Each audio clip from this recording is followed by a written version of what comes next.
안녕하세요. 상현쌤입니다. 요즘에 AI 특강을 하고 있는데 한 분이 정말 긴 그리고 여러 개의 질문을 보내주셨어요. 입시 자료를 분석하다가 AI 결과가 계속 다르게 나온다. 중국어 수업 영상 만들면서 캐릭터랑 발음 문제가 좀 있다. AI 결과에 대해서 신뢰도가 어떻게 될 것인가? AI를 이것을 쓸 것인가? 저것을 쓸 것인가? 굉장히 구체적이고 실무적이더라고요. 그래서 이런 질문일수록 대충 답하면 안 되겠다 생각을 해서 조금 제 생각을 정리하고 여러 가지 자료를 찾아보고 따로 정리하느라 시간이 좀 들었는데 다른 분들도 이런 비슷한 상황들을 겪으실 수 있을 것 같아서 한 영상으로 담아봅니다. 영상을 좀 보시면서 같이 이야기 나눠볼게요. 자, 첫 번째 질문이 카테고리를 나누자면 대학 입시 자료 분석입니다. 챗GPT나 제미나이로 대학교 모집 요강, 논술 자료를 분석을 할 때 생기는 문제가 있으셨대요. 같은 자료인데 왜 AI마다 결과가 다를까? 이 근본적인 원인이 이 LMM이 PDF를 읽는 방식이 결정적이지 않다는 데 있습니다. 표에서 숫자를 뽑아내는 작업은 이렇게 정확한 데이터베이스를 조회하는 것처럼 느끼지만 실제로는 모델이 계속 확률적으로 다음 텍스트를 생성하는 방식이라서 매번 실행을 할 때마다 미세하게 다른 결과가 나올 수가 있습니다. 또 모델마다 PDF를 처리하는 엔진 자체가 다릅니다. 제미나이는 PDF를 이미지처럼 통째로 보고 그 다음에 해석을 합니다. 그래서 다단으로 된 표라든지 병합되는 셀 같은 구조가 좀 복잡한 문서에는 강하지만 문서 내용을 100% 정확하게 인용해야 하는 작업에서는 오류가 생기기가 쉬워요. 챗GPT 계열에서는 텍스트랑 이미지랑 분리해서 처리하는 방식이라서 표가 만약에 이미지로 스캔이 된 경우라고 하면 텍스트 추출이 아예 누락이 되기도 합니다. 그러니까 같은 파일인데 다른 결과라고 하는 거는 이상한 현상은 아니고 현재 상태에서 현재의 수준에서 AI가 문서를 처리할 때 생기는 기술의 구조적인 한계입니다. 이건 어쩔 수가 없는 것 같아요. 두 번째로 한번 넘어가 보겠습니다. 제미나이로 계속 써도 될까? 이게 자꾸 틀려서 그러셨나 봐요. 결론부터 말씀을 드리면 도구를 완전히 끊는다기보다는 역할을 나눠서 쓰시는 게 조금 현실적이라고 말씀드리고 싶어요. 제미나이가 틀린 결과를 내는 거는 이 도구가 특별히 부실해서가 아니라 앞에서 말씀드린 것처럼 PDF를 이미지 기반으로 해석하는 데에서 그 방식 때문에 오는 태생적인 한계에 가깝습니다. 그래서 제미나이를 최종 결과물을 만드는 용도로 쓰시기보다 여러 파일에 흩어진 정보를 빠르게 훑어서 1차 초안을 뽑아내는 용도로만 활용하실 것을 권합니다. 그리고 논술 최고점, 최저점 이런 것처럼 만약에 숫자가 하나라도 틀리면 전체적인 판단이 왜곡되는 항목들이 있잖아요. AI가 무엇을 내놓든지 간에 반드시 AI가 내놓은 결과물과 원본 자료 이렇게 사람이 직접 대조하는 단계를 거쳐야 합니다. 이건 제미나이 문제뿐만이 아니라 지금 나와 있는 모든 범용 AI 챗봇에 공통적으로 적용되는 원칙이에요. 그래서 질문하신 것처럼 어떤 AI를 쓸까 보다 이 작업에 이 AI 결과를 어느 정도까지 믿을 수 있는가 라는 걸 먼저 정하신 다음에 쓰시는 것이 맞습니다. 그 다음에 입시 자료 분석에 더 강한 AI가 있을까? 이거는 아마 내가 믿을 만한 공신력 있는 자료를 다룰 때 어떤 AI가 적합할까? 라고 궁금해 하시는 분들과 괴를 같이 한다고 볼 수 있는데 원본 문서에 있는 숫자를 정확하게 대조해야 하는 작업에서는 저는 제미나이 노트북이 적합하다고 생각합니다. 이 구글의 노트북 LM 이거 제미나이 노트북이라고 말씀을 드려야 될 것 같은데요. 제미나이 노트북이 일반 챗봇과는 좀 달리 업로드한 원본 소스에 근거해서만 답변을 생성을 해요. 그래서 답변한 문장마다 이 내용은 몇 번째 자료에 어느 부분에 나왔어 이런 출처 인용을 자동으로 붙여줍니다. 그래서 맞는지 확인을 할 때 원문을 좀 일일이 찾으실 필요가 없고 출처가 붙어 있으니까 그 근거의 위치를 아실 수가 있겠죠. 이제 클로드 같은 경우에는 역시 긴 문서를 통째로 넣고 원문을 인용을 하면서 답을 하는 방식에 강점이 있다고 알려져 있는데 이 부분은 좀 직접 비교를 해보시면 좋습니다. 제가 경험해 본 바로는 클로드가 요즘 2026년 8월 기준으로는 낫다, 좋다. 결국 여기서 제가 핵심이라고 말씀드렸는데 이게 브랜드나 아니면 성능 순위가 아니라요. 이 AI의 답변에 출처를 붙여주는가 이걸 우선 기준을 삼으시는 것이 전 좋다고 봐요. 출처가 붙는 도구일수록 검증에 드는 시간이, 그러니까 출처가 붙었을 때에 이 도구의 결과물을 사람이 검증해야 되잖아요. 사람을 검증하는 것에 그 시간을 크게 줄여줄 수 있다. 네. 그 다음 가장 효과적인 방법, 그러니까 AI가 PDF 분석 오류가 계속 있으니까 이 분석의 오류를 최소화하는 방법이 뭐가 있을까라고 보면 가장 효과적인 방법을 저는 AI에게 한 번에 넣지 말아주십사, 너무 많은 일을 시키지 말아주세요 라고 말씀드리고 싶어요. 예를 들어 질문에서는 6개 파일을 집어넣었고 고등학교 1, 2, 3학년도 3개 학년도의 자료를 한꺼번에 넣었다 라고 말씀하셨는데, 그렇게 해서 비교표를 좀 만들어 달라고 하면 AI가 처리해야 하는 정보량이 너무 많아요. 어딘가에서 착오가 생길 확률도 올라갑니다. 그래서 학년도 하나, 자료도 하나씩 요청을 해서 마지막에 사람이 합치는 방식으로 보시는 것이 적합하다고 생각합니다. 또 표를 만들어줘 라고만 하지 마시고 몇 페이지 몇째 줄인지 같이 표시해줘 라고 출처를 함께 요구를 하시면, 휴먼 인더 루프라고 하잖아요. 사람이 나중에 결과가 맞나 틀리나를 마지막에 최종 결정권자가 되는 거니까 원문이랑 훨씬 더 빠르게 대조할 수가 있습니다. 그리고 AI가 만든 표는 다 믿으시면 안 되고요. 초안이라고 생각하시고 그것을 엑셀로 옮겨서 검사하는 과정을 거치시는 것을 제가 원칙적으로는 권해드립니다. 또 챗GPT랑 제미나이의 결과가 서로 다르다. 되게 당황하실 것 같아요. 근데 그 부분만 재확인해 달라고, 예를 들어 서로 다르게 나온 부분만 항목을 골라서 여기는 챗GPT는 이렇게 말하는데 넌 왜 이렇게 얘기했니? 라든지 여기는 제미나이는 이렇게 얘기했는데 넌 왜 이렇게 얘기했니? 라고 처음부터 다시 다 시키시는 것보다는 그 부분만 요청해서 확인해 달라고 하시는 것이 효율적으로 오류를 줄일 수가 있습니다.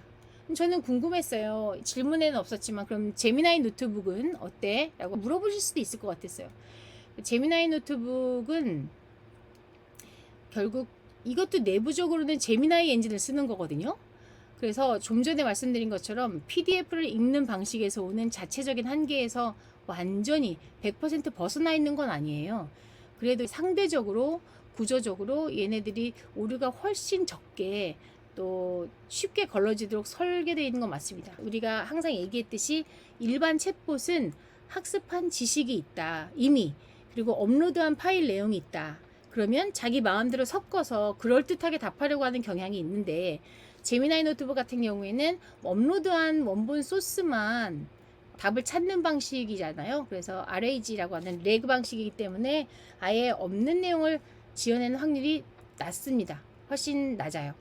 그래서 실제로 이 제미나이 노트북은 논문 기반에 비교해서 일반적인 제미나이를 썼을 때보다 환각 형상이 3배 정도 적게 발생했다라는 결과도 있습니다. 그래서 제미나이 노트북은 모든 답변에 클릭을 바로 할 수 있는 출처 번호도 붙고, 뭐 개별적인 숫자가 맞는지 틀린지 원본 위치를 바로 열어서 확인할 수도 있고, 이거 정말 중요한 거잖아요. 고3 학생들에게는 모집 인원, 논술 점수 대조 이런 작업을 하실 때에는 가장 큰 실질적인 장점이 있습니다.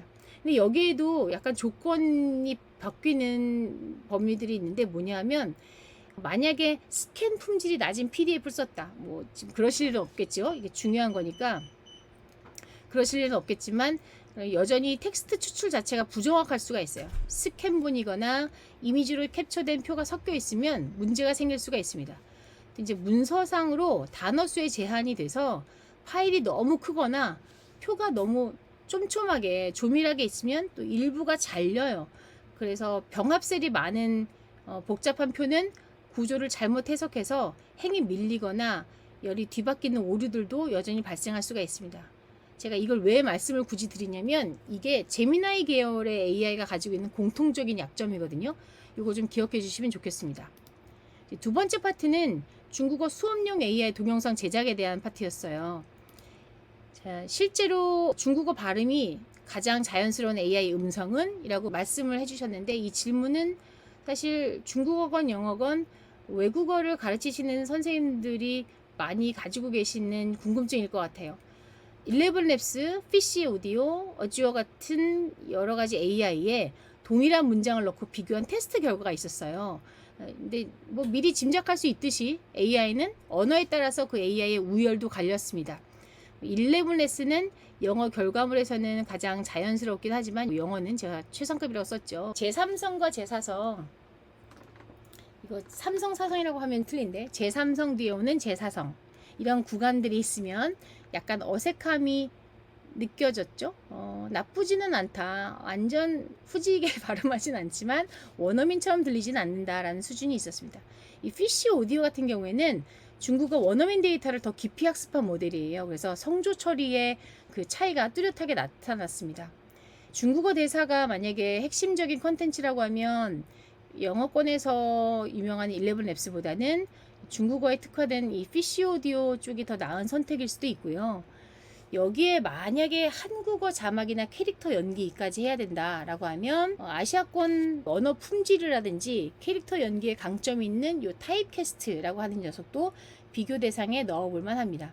실제로 지금 우리 수업 듣고 계신 한 선생님께서 교재 제작하실 때 음원 제작에 타입캐스트를 한번 시도하시고 있는 걸로 제가 알고 있어요. 자, 그 다음은 교육용 중국어 영상 제작에 추천할 툴 이렇게 나왔습니다.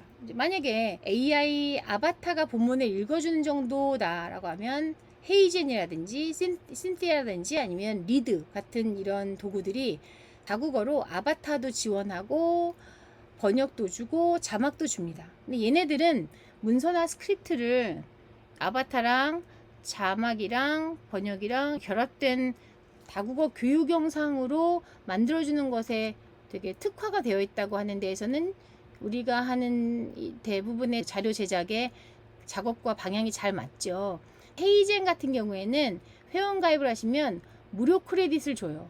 짧은 영상 몇 개를 만들어 볼 수가 있고, 그런데 만약에 본격적으로 만든다라고 하면 유료 결제가 필요하고요.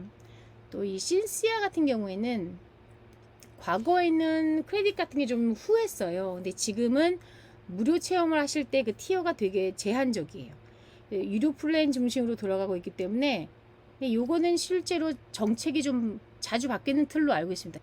그 리드 같은 경우에는 월 최대 10분 정도 동영상을 만들 수가 있고 무료 플랜도 있고 기본적인 아바타랑 음성 기능을 지원하니까 한번 만들어 보시기에는 리드를 사용해 보시는 것도 좋지 않을까라고 생각을 하고 있어요. 그리고 캐릭터 일관성에 대해서도 많이들 궁금하시죠. 우리가 이제 동영상 작업을 하는 특강에서 할 건데 저는 매 장면 새로 생성하시는 거 말고 캐릭터 참조 이미지, 그러니까 캐릭터 시트, 장면, 측면, 표정별 참조 이미지 이런 것들을 여러 장 만드셔가지고 캐릭터 시트를 고정하신 다음에 매번 그 이미지를 참조시키는 방법이 있습니다. 또 락 기능이라는 게 있어요. 얘는 캐릭터 고정 기능이라고 하고 있는데 이렇게 헤이젠의 아바타 V 같은 기능이에요. 그죠? 시댄스 2.0 이런 데에서도 락 기능을 제공을 하고 있습니다. 각도나 표정이 달라지더라도 락 기능을 가지고 있으면 영상 전체에서 동일한 정체성을 유지하게 설계가 되어 있어요. 인물 중심 영상에서 캐릭터 일관성이 특히 강조되는 도구는 바이트댄스의 시댄스 2.0. 이 녀석이 지금 캐릭터 일관성이 한 95% 정도를 넘어서 같은 인물이 여러 장면에서 자연스럽게 등장할 수 있다라고 아주 정평이 나 있죠. 그러니까 매번 새로 만드시는 것보다는 하나의 마스터 캐릭터를 우선 만드시라. 그리고 요즘 인스타그램 같은데 마스터 캐릭터 만드는 그 프롬프트를 돌리시는 분들도 계셔요. 그런 거 뭐 팔로우 하셔가지고 따셔도 되고 아니면 마스터 캐릭터를 만들려고 해 물어보셔서 차근차근 실습을 해보시는 것도 좋습니다. 선생님께서 직접 만드신 캐릭터인데 초상권에 문제가 있다고 작업을 못하게 했나 봐요. 이런 현상은 제 지인분들한테서도 많이 봤었는데요. 대부분의 생성형 AI 플랫폼이 인물이 실제로 실존 인물과 닮았는가를 판별하는 안전장치를 가동해요. 이게 뭐냐면 사실 이 필터가 그 실제로 저작권이나 초상권을 진짜 침해했는지를 판단하는 게 아니고요. 생성된 얼굴 패턴이 우리끼리 말하면 좀 재수가 없게도 유명인이나 실존 인물 얼굴이랑 좀 비슷하면 이걸 기계적으로 계산을 해요. 그러다 보니까 직접 만든 창작 캐릭터라고 하더라도 우연하게 정말 재수가 없게 특정 실존 인물과 얼굴 구조가 비슷하면 오탐되는 거죠. 차단이 생기기 시작합니다. 이건 정책 위반이 실제로 있어서가 아니니까 걱정하지 마시고 대신에 이제 어쩔 수 없이 플랫폼이 초기에 비해서 많은 이슈들이 있었으니까 자기네들이 페널티를 먹지 않으려고 위험 요소들을 보수적으로 관리를 하기 때문에 생기는 구조적인 문제라서 우리가 어떻게 해결할 수는 없는 문제라고 생각합니다. 그래서 아바타를 만들 때 동물들을 등장하게 한다거나 우스꽝스러운 캐릭터를 만들죠. 네. 어, 마지막으로 질문을, 지금 툴이 좀 마음에 안 드셨는데 이걸 계속 익힐까 다른 플랫폼으로 옮길까 라고 물어보셨어요. 저는 판단 기준을 좀 이렇게 나눠보시면 좋겠다는 생각이 들었어요. 만약에 이게 기능이 좀 미숙하다, 내가 지금 겪고 있는 문제가 내가 아직 기능을 모르거나 하는 거라면은 계속 익히는 게 맞습니다. 예를 들어 캐릭터 락 기능을 안 써서 일관성이 깨지는 경우라든지 이런 것들. 근데 만약에 지금 겪고 계시는 문제가 플랫폼 자체에 근본적인 한계가 있다. 중국어 성조 처리가 애초에 약한 음성 엔진을 계속 붙잡고 튜닝을 하시는 건 시간 대비 만족도가 없는 거잖아요. 그럴 때는 다른 툴로 옮기는 것이 낫다. 지금 말씀하신 거, 뭐 발음 깨지는 거, 얼굴 불일치하는 거, 초상권 오탐하는 거, 이런 것들 다, 이런 것들은, 발음이나 초상권은 엔진의 한계일 수가 있다. 그래서 음성은 중국어 특화 서비스 피쉬 오디오 같은 걸로 바꾸시고, 물론 가장 좋은 건 중국에서 만든 AI 툴을 활용하시는 건데, 그게 접근이 사실 중국의 AI 툴들은 우리가 쉽지 않잖아요. 현지 전화번호라든지 이런 것들도 있어야 되고, 그게 아니면 어쨌든 중국어에 특화되어 있는 서비스를 잘 골라서 바꾸고, 캐릭터 생성은 락 기능 있는 툴로 옮기셔서 부분 교체가 전체 플랫폼으로 옮기시는 것보다는 좀 현실적일 것 같습니다. 생각보다 좀 길어졌습니다. 한 5분이면 될 줄 알았는데 영상이 길어졌네요. 정리를 해보면, 영상에서 다룬 두 가지 질문은 결국 파고들면 하나로 모입니다. 입시 자료 분석은 결국 어떤 AI를 쓰느냐보다 그 결과를 내가 얼마나 믿고 얼마나 의존하고 어떻게 검증할 건지가 훨씬 더 중요했어요. 이게 특히 입시 자료 분석 같은 경우에는 그 학생 입장에서는 되게 중대사잖아요. 일생에 제일 중요한 일을 지금 앞두고 있는 건데, 그리고 중국어 영상 제작 같은 경우에는 완벽한 툴 하나보다 지금 겪고 있는 문제가 뭔지, 아니면 선생님께서 하시는 작업의 목적이나 성격에 따라서 부분적으로 도구를 바꿔가는 게 더 현실적이었습니다. 근데 이 두 가지를 관통하는 게 원칙은 사실 같죠. 네, AI가 만들어진 결과 그대로 믿지 마시고 항상 사람이 원본과 마지막으로 한 번 더 확인하는 거, 그게 제가 오늘 질문을 통틀어서 드릴 수 있는 가장 확실한 대답이었던 것 같습니다. 네, 공유를 중지할게요. 말씀드린 게 가장 편의하고 그냥 잘 쓰라는 거지? 라고 해서 조금 좀 실망하셨을 것도 같은데요. AI가 아무리 발전을 하더라도 그 AI가 가지고 있는 결과물에 대한 결정권은 우리에게 있다. 그것이 사람이 할 수 있는 주도권은 누가 갖고 있는가인 거고, 어떻게 검증할 것이고, 어디까지 의존할 것이고, 네, AI에게 어떻게 적절하게 작업을 요청할 것인지 이렇게 나눠야 될 것 같아요. 우리가 켄타우로스 방식처럼 AI와 인간의 협업 방식이 있잖아요. 그렇게 AI를 써야겠다. 영상으로 담아봤는데 혹시 더 궁금하신 점이 있으시면 제가 이 영상은 공개를 해놓을 거니까, 궁금하신 점이 있으시면 밑에 댓글 달아주시면 확인을 해서 빨리빨리 피드백을 드리도록 하겠습니다. 네, 감사합니다. 안녕.